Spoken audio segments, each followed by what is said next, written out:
Welcome to Moxie Bets, presented by Caesars Sportsbook. I'm your host, Katie Mox. Coming up on today's show, the World Cup final is set, and we'll preview Argentina and France match. Plus, we'll take a look at the third and fourth place game between Croatia and Morocco. And we'll get some prop bets for the two World Cup matches this weekend as well. But first, let's talk a Mox thought. The 49ers defeated the Seahawks 21-13 and clinched the NFC West title yet again under Brock Purdy. Your girl did well on all of her bets. I swept the board with my Mox locks and some other bets inside of there. Brock Purdy just looked like a stud, 2 passing touchdowns, making good decisions. You couldn't even tell that he was injured, and the 49ers defense just came up huge yet again, keeping them out of the end zone in the first half. Of course, Geno Smith did get a touchdown in the second half there, but just a huge, huge statement win for the 49ers. I believe in this team. Of course, I'm a little bit biased, but I think we could go all the way. We are the first team to clinch their division. Just us and the Eagles have solidified our spot in the playoffs, and I just look forward to it. We have a home game now at Levi Stadium. Bang, bang, Niner gang. Let's keep it moving. With Caesars Sportsbook and Casino, every bet earns with Caesars Rewards. That means whether you win or lose, you're always earning towards perks like free stays at iconic Caesars properties, game tickets, dining, and more. And if you haven't started yet, here's a reminder. Your first bet is on Caesars, up to $1,250. Download the app with promo code OMAHAFULL and place your first bet. If you win, congrats. If you don't, you'll get it back as a free bet. Time now for Capper's Corner, and we're going to talk all things World Cup. The final between Argentina and France is set for Sunday at 10 a.m. Eastern, and it's one of the most highly anticipated matches, not just because it's the final, but because of the history between these two countries. Let's welcome in our guest, Action Network soccer analyst, BJ Cunningham, back to the show. BJ, thank you so much for joining us again. How's it going? Are you sad that the World Cup is ending?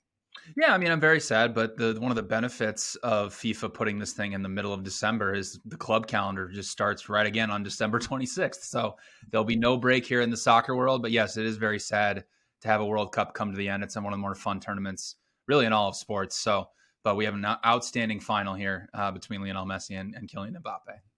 Yes, we do. Okay, so now that the tournament is coming to a close, and we're sad about it, but we're moving on here. Let's take a look back at this year's World Cup. So, were there any players that really stood out to you on the pitch throughout the tournament?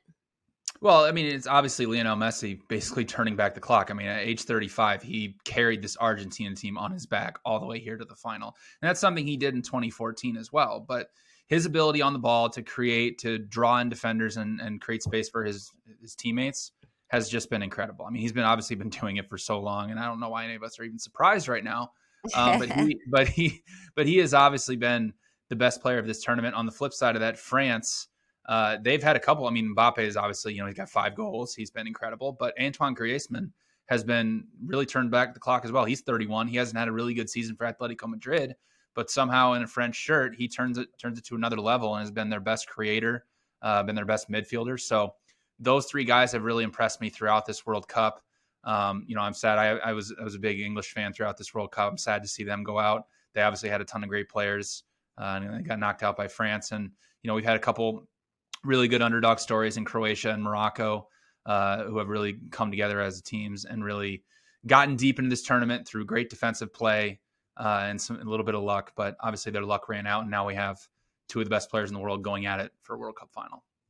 So Messi is 35 years old, Tom Brady, 45 years old, and clearly you have to be much more athletic to play soccer than you do as a quarterback because you're protected there.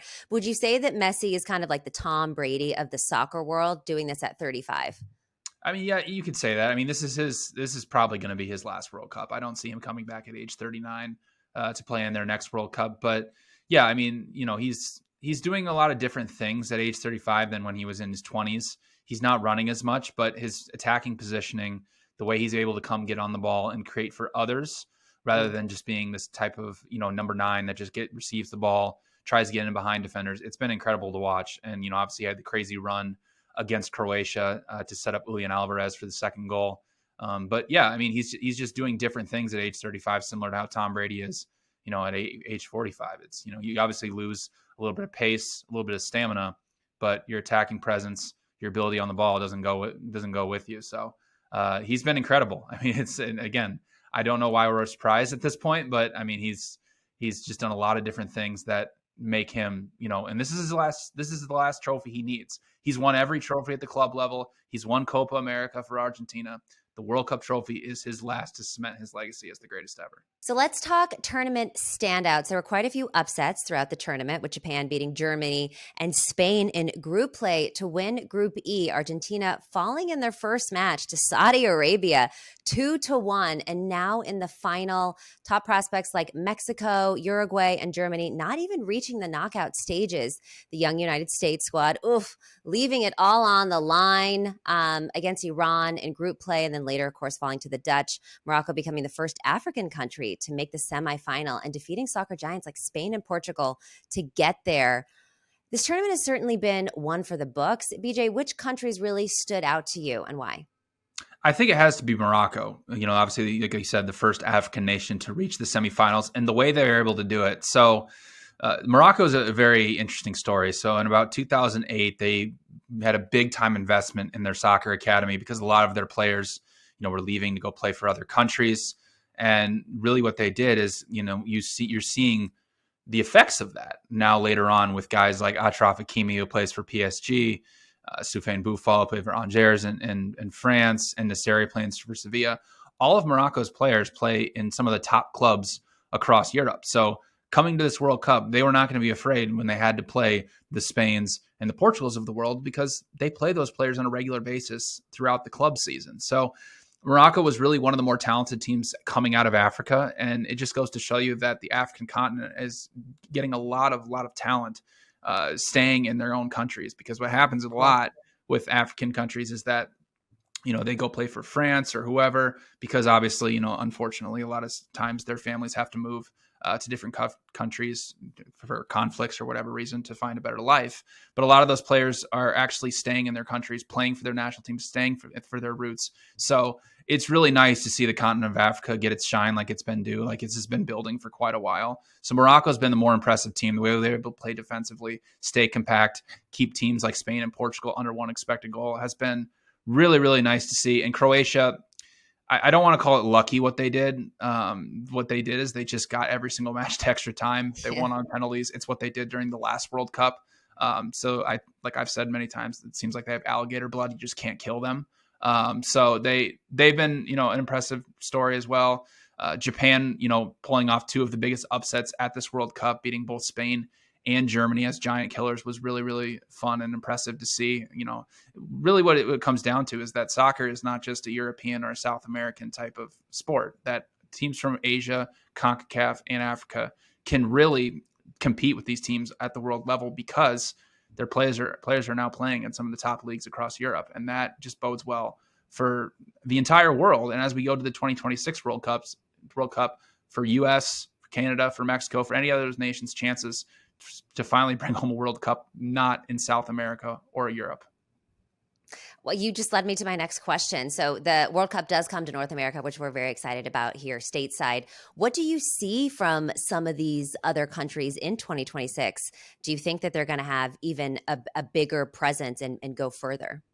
I do. And like I already mentioned, with the U.S. team especially, with a lot of our players playing in some of the big five leagues in Europe, obviously Pulisic plays for Chelsea, Tyler Adams playing for Leeds in the English Premier League, that only is going to progress the U.S. and all these other nations farther. And that's what, if these nations want to progress and they want to do something like Morocco did at this World Cup, your players can't be playing in your domestic leagues. You have to go play against the best competition week in and week out.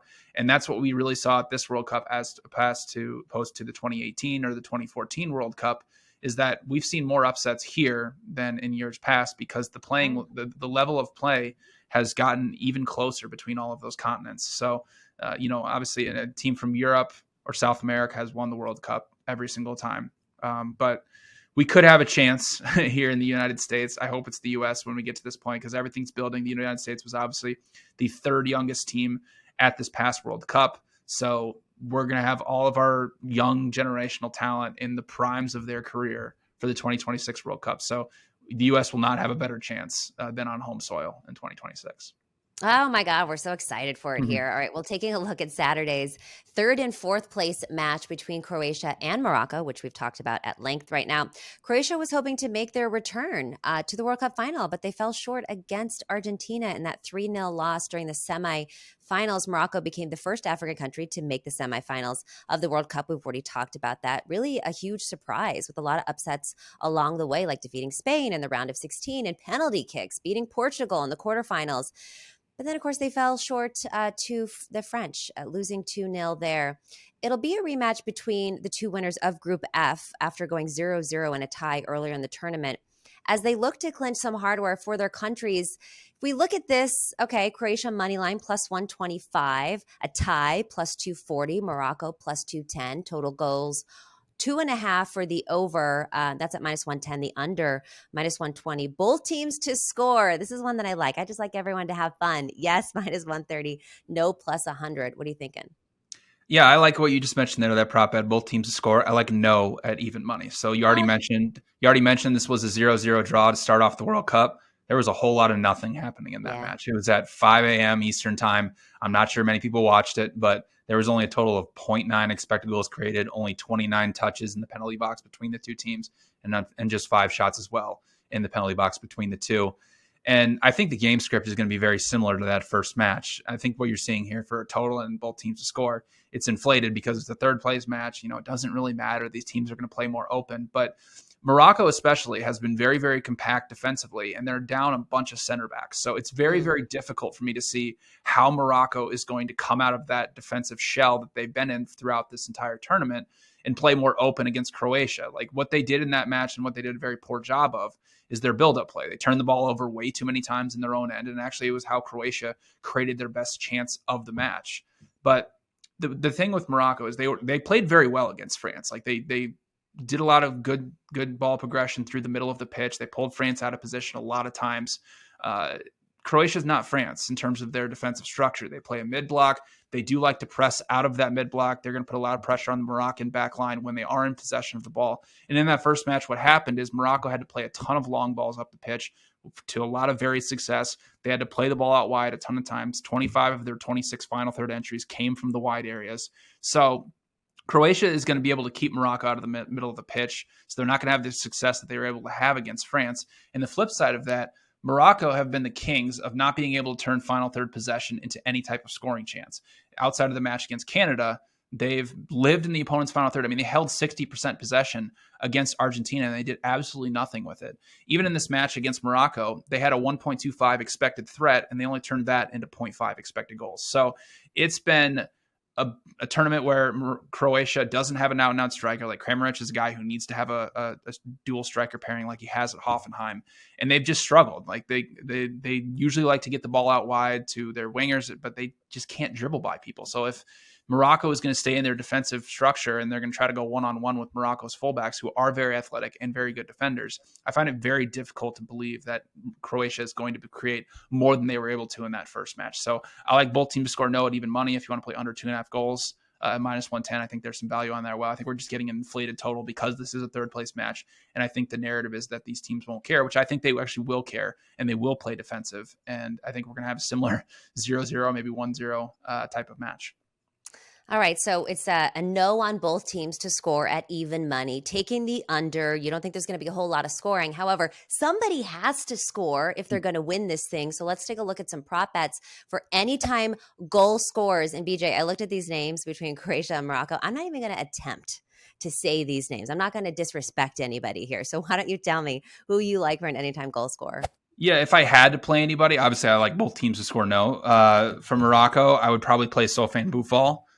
He's their left winger. He's all what I love to do in anytime goal scoring markets. If you're going to bet these, you need to know how many shots these guys are getting per 90, because you obviously want the player taking the most shots to get the best chance. Obviously, a lot of times that's the player that is the shortest on the odds list. But Sofyan Boufal is Morocco's penalty taker. They haven't had a penalty so far in this World Cup. and he is getting their third most shots. So I do like him if somebody is going to score here from Morocco. Croatia, I don't really like anybody on them. Their shot distribution has been way too spread across them. I don't really know who's going to get the most shots for them. Sometimes it's been Perisic, sometimes it's Kramaric. It's really up in the air. So I would probably avoid any Croatia player. But if I had to play anybody, I would probably play Sofyan Boufal for Morocco.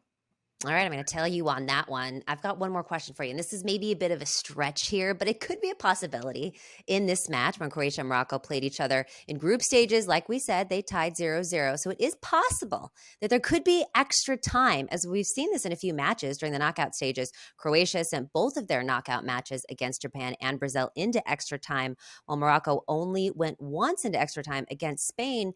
So if we look at some of these extra time odds, Croatia plus 1,000, Morocco plus 1,200. You liking any of those? If I were to play anything, I would play exact score 0-0 at 11 to Okay. 1. No, he just hates scoring in this one. No, once we get into extra time, it's really up in the air between these two teams. Here's what I would say is that if Okay. you really like Morocco or if you really like Croatia, just take them, for half a unit each to win an extra time or to win on penalties because Okay. you're getting Smart. pretty decent odds there. But yeah, again, I don't really think there's going to be much scoring here. And I actually do think there is a tad, like ever so slight value on 0-0, exact score 0-0 draw at 11 to 1. All right. Okay. So let's talk another hypothetical here because we're just having fun. This could happen possibly between these two teams. A penalty kick shootout. Croatia has won 2 of their knockout stages games in PK shootout, and Morocco has seen penalties once in the tournament. The lines for this are plus 1,000 for Croatia and plus 1,000 for Morocco. I know we're 0-0. We don't think there's extra time, but come on, indulge me a little bit here. What do you think? Well, I mean, Croatia has been the best penalty team in this entire World Cup, and they've won it twice. Livakovic, their goalkeeper, he's an interesting case because he was really, really bad at the Euros 2 summers ago. But somehow when we get into penalty kicks, he becomes Gigi Buffon and one of the greatest goalkeepers ever. It's tough for me in penalty shootouts.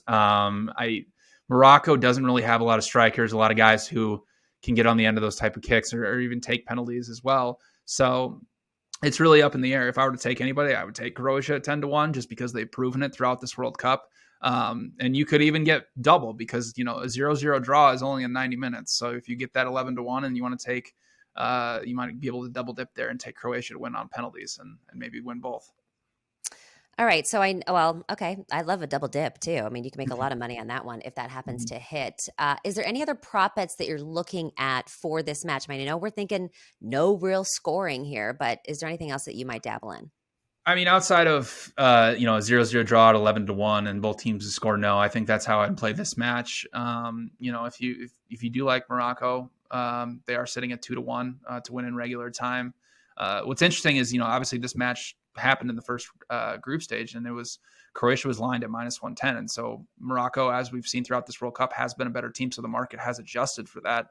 But I know some people think it hasn't gone too far. So as outside of those 2 prop bets, I think that's all I'd play. I think Morocco is eventually going to win this match because Croatia has been very, very lucky up to this point. Like they haven't dominated anybody outside of Canada. And even the match against Belgium, like we're 3 Romelu Lukaku sitters away from Croatia not even making the round of 16. So, and they have to be gassed. I mean, they've played 2 120-minute matches. They got completely dominated by Argentina. So if you had to play anybody on the money line, I'd take Morocco. But yeah, other than 2 prop bets of 0-0 at 11 to 1 and both teams to score no at even money, that's how I'd be playing this match.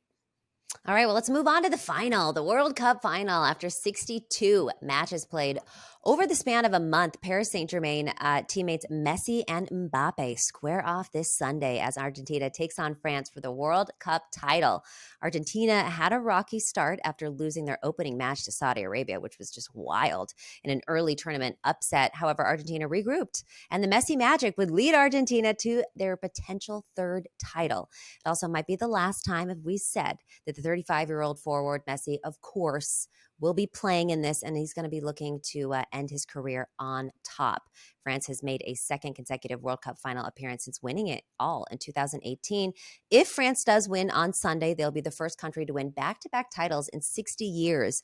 Brazil were the last country to do this, with Pele leading the team to the World Cup wins in 58 and 62. If we take a look at these lines, Argentina plus 165, Thai plus 195, France plus 185, spread under half a goal plus 270, over half a goal minus 370, total goals 2.5, over under there. Both teams to score, yes, plus 105, no, minus 135. What do you think?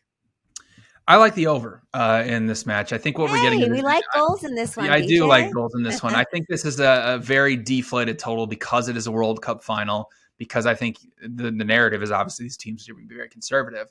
But there are there are some concerns for both these two defenses, and I think it's going to be very evident when they have to actually face a really good attacking side. So first off, Argentina, what they did against Croatia and what they did a great job of, and how they were able to create a lot of chances, they create a lot of numerical advantages on one side of the pitch, or what we like to call overloads, where they'd shade Messi, shade a striker, shade a forward over to the right side of the pitch where the winger is, and then they do an overlapping run with the fullback. And that's how they've been doing a lot throughout this entire World Cup. They've created a lot of chances off of that. But let's be honest, Argentina has not faced a murderer's row to get to this point. And if you look at the teams that Argentina has conceded against, it's Saudi Arabia, it's Australia, and it's the Netherlands. What do those three teams have in common? They have the ability to do quick strike counterattacks. The teams they haven't conceded against, Mexico, Poland, and Croatia, they're very slow, build up, pragmatic style teams. So France is the best quick strike counterattacking team in the world because they have Kylian Mbappe. And if Argentina's fullbacks are going to make those overlapping runs and they're going to get caught too far up the pitch, there is going to be way too much space for both Mbappe and Dembele to operate. And that's how France really plays. They play very compact. They play very defensive. They play very passive. They don't press very high. They just allow teams to come into their final third. They allow a ton of space. That's not really good when you're facing against Lionel Messi, who has done a lot more ball progressing, a lot more of the creator type rather than just being the out and out forward. He's come way far away from the goal, which has come to varied success. He's been 30, 40 yards away receiving the ball. What happens is when he receives the ball, you see it all the times on Twitter, there's 5 defenders around him. What does that do? That creates a ton of space for the other attacking players to get in behind. It's why Julian Alvarez scored 2 goals against Croatia, because Messi drew so many defenders. So France, if they're not going to provide much ball pressure, and they're going to allow Argentina to whether it be create overloads on one side of the pitch or play through the middle like Morocco was able to do and pull France out of position, that leaves a lot of question marks on how France is actually going to defend Argentina. And they really struggled when they had to face their best team in England. I mean, England created over 2 expected goals. Obviously, there was 2 penalties, but England had so much space to operate. They created a ton of chances around the box. So the thing about this World Cup and what we've seen from Argentina and France as well is once that first goal goes in, all hell breaks loose, because if Argentina scores first, France can't just sit defensive. They can't play passive. Like, they have to come out and do something they're not used to, which is press and try to win the ball back. That leaves so much space for Argentina's attackers like Messi to operate and really rack up the goals, like you saw against Croatia, like you saw against the Netherlands. And on the flip side of that, if France scores first, they're going to play very, very defensive like they did against England. But they're also going to be afforded a ton of space to counter with Mbappe and Dembele. So I think I do like the over in this match. I think what we're getting, again, is a deflated total. I do project 2.6 goals for this match. So I do like the over in this World Cup final. Because the last World Cup final with France, I mean, it was a 4-2 thriller against Croatia. And we all thought that was going to be a big-time stalemate because there were 2 more defensive teams. So I think bypass narrative street and take the over at 2.5. So best bet here is over the 2.5 goals. That's at plus 135. It kind of seems like both teams to score at plus 105 is something that might be a lean for you as well, based on what you just said. Yep, I do project both teams to score at minus 110, so there is a little bit of value at plus 105. Again, it's all about who scores first here. Even if it's France, well, then they have to sit back defensive. They've been very vulnerable. Like, they've conceded in every single match outside of the match against Morocco, and Morocco still created over 1 expected goal against them. And now this is the best attacking team they're going to have to face in this World Cup. So again, like both defenses have vulnerabilities. So both teams to Yeah. score definitely has some value at plus 105.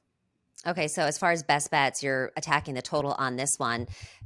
Who do you think wins? Even if it's not the bet that you're taking, who do you project is going to win this game? I feel like you're leaning towards France. I am leaning towards France. And if I had to bet France, I would bet them in regular time, plus Mm. 185. I think it's a decent price. I project France at plus 142 for this match.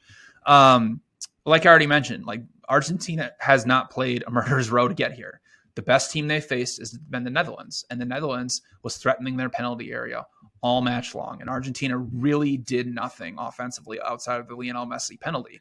So this is another situation, like I already mentioned, that they're going to be very vulnerable on the flanks. Even their center backs, Otamendi and Romero, they've been very, very aggressive, pushing far up the pitch and trying to win the ball up high. Again, that's not going to work against France, who has Kylian Mbappe and Dembele, guys who can really get in behind defenses and create a lot of chances. So I think this is going to be, unfortunately, I think it's going to be Messi losing in the final Oh, for the second time at the last 3 World Cups.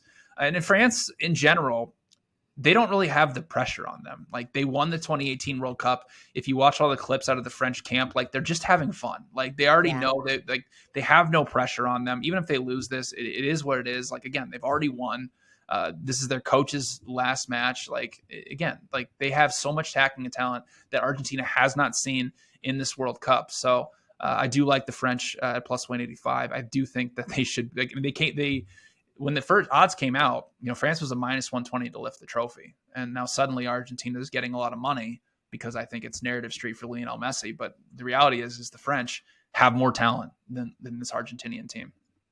And to your point too, I feel like with any sport, when you can tell when a team is just out there and they're having fun and they have nothing to lose and they just play their game versus a team that has all of the pressure on their back, or someone like Messi that is really trying to win one more before he retires. And it's a total difference in play. So I would lean that way just based on what you said. But all right, we know that we're going to get goals in this game. Thank God, because the other one sounds kind of boring. People have got to score here. If we look at the anytime goal scorers, it's your usual suspects. We've got Messi at plus 160. You've got Mbappe plus 188, Alvarez, Martinez. What do you think? So if I were to play somebody from Argentina, I would probably play Julian Alvarez, who scored twice against Croatia. Again, like I already mentioned for the Morocco-Croatia match, it's essentially I want the guy who's getting the most shots. Now, obviously in Argentina, that's been Lionel Messi. He's been their penalty taker. He's taken 3 penalties. But like I already mentioned, Messi creates so much space for his other teammates. Julian Alvarez, who just recently made a move to Manchester City, is one of the best young strikers in the entire world. He's getting, a little over 2.5 shots per 90. He's created over 2.5 expected goals. So, and this has been one of his first starts, and I imagine he would start up top with Messi. So he's going to be in the more central type role. Messi's going to be more of the ball creator coming far away from the goal. So there definitely is some value on Julian Alvarez to score. He's a great finisher. He's going to be playing the out and out forward role. So I would say for him, for Argentina, for France, it's basically been 2 guys that have been getting most of their shots. It's Olivier Giroud and it's Kylian Mbappe. They're both getting over 4 shots per 90. So if I had to take anybody, I would take Olivier Giroud because he is the number 1 striker, the out and out forward. The fear here is that he's old. He's 35 years old, and he's probably only going to play for the first 60 minutes, and they'll probably bring on Thuram or somebody else for him. But with that being said, he's going to be afforded a lot of space, much like Alvarez, because of the attention that Kylian Mbappe draws. And he is a very, very good counterattacking forward as well. So if the 2 guys I had to play, I'd play Giroud and I'd play Julian Alvarez. All right, I love it. I feel like you've given us so many good plays just on this game alone. Is there any other prop bets or any bets that you're looking at for this one? Not really. If I were to play anything, it'd probably be in the exact score market. Okay. If you want to take a shot, France to win 3-0 is sitting there at 40 to 1. Wow. I think there's some decent value on that. If I were to play anything, what I like to do in exact score markets is that if I really like a team like France to win, I want to chase a big price on them to win, either in a shutout or to win something like 3 to 1. Yeah. Chasing those bigger prices. If you really want to get crazy, if you want to take France minus 1.5, like on an alt spread, I think there's some decent value on that because of what I already said. Because if France scores first, they're going to be afforded a ton of space to counter in. They are not the type of team that's just going to, they're obviously going to sit very defensive, But if they have the opportunity to counter, they are going to do it, and they are going to take advantage of it. And so if Argentina gets caught too far off the pitch with their fullbacks, Mbappe is just going to go ballistic on the wing. So if I had to do something, I would probably chase a France big price on 3-0 or -1.5. I love it. I'm totally convinced now. I'm like all in on France at this point. But let's talk about Golden Boot. This award, of course, given to the player with the most goals scored during the tournament. If Messi were to win, which it sounds like you don't think this is going to happen, he'd be the oldest player to win the award at 35 years old. All right, we got Messi, 5 goals, 3 assists, 570 minutes played, -200. You got Mbappe, you got Alvarez, you got Giroud. What do you think here? I feel like it's not going to be Messi, which is kind of a bummer for him. Yeah, I mean, I'm not going to pay -200 for Messi to win the Golden Boot at this stage in the tournament. If you wanted to place, if you truly believe that Julian Alvarez or Olivier Giroud are going to score in this match, it doesn't hurt to take a dart throw on them to win the Golden Boot and potentially get multiple goals in this type of match. It's going to be Messi or it's going to be Mbappe most likely to win the Golden Boot. They're both tied with 5 goals right now. So if I had to play anything, it'd probably be Alvarez or Giroud, like I already mentioned, for anytime goal scorer.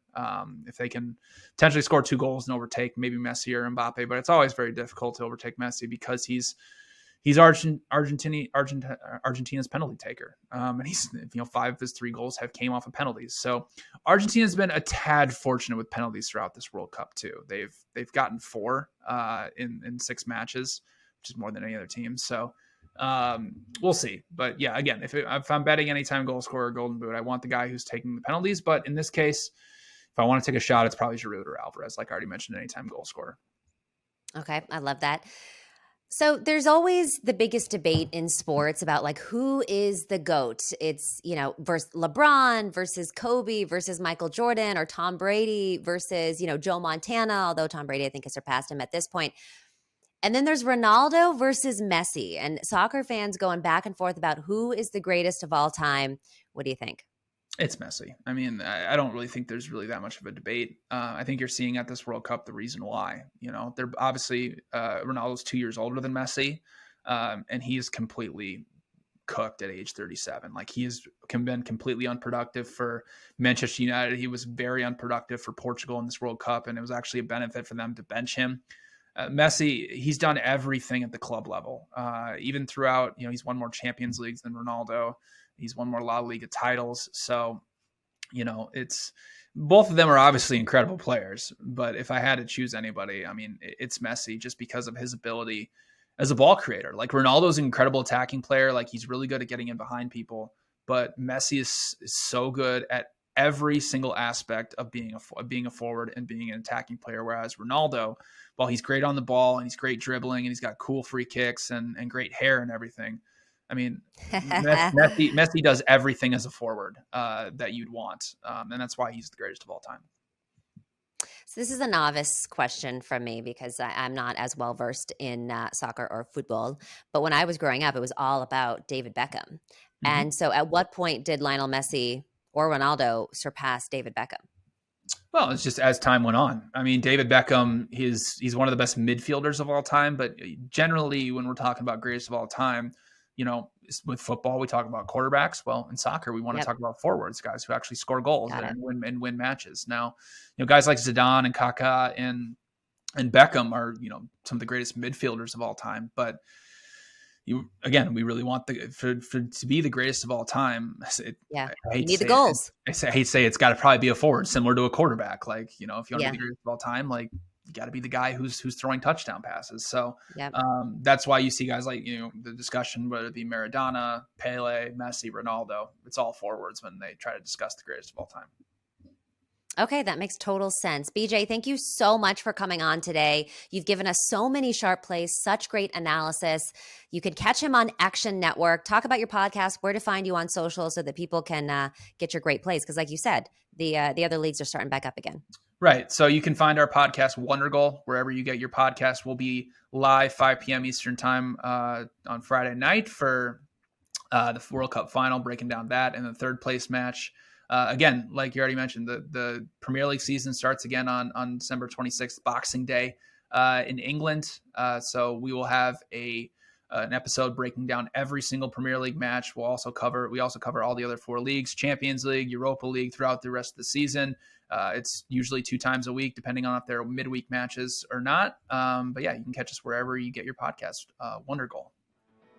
That is BJ Cunningham from Action Network. Make sure that you follow and listen to everything that he does if you want to win money on soccer. This has been Moxie Bets presented by Caesar Sportsbook. Don't forget to follow us on social at Moxie Bets.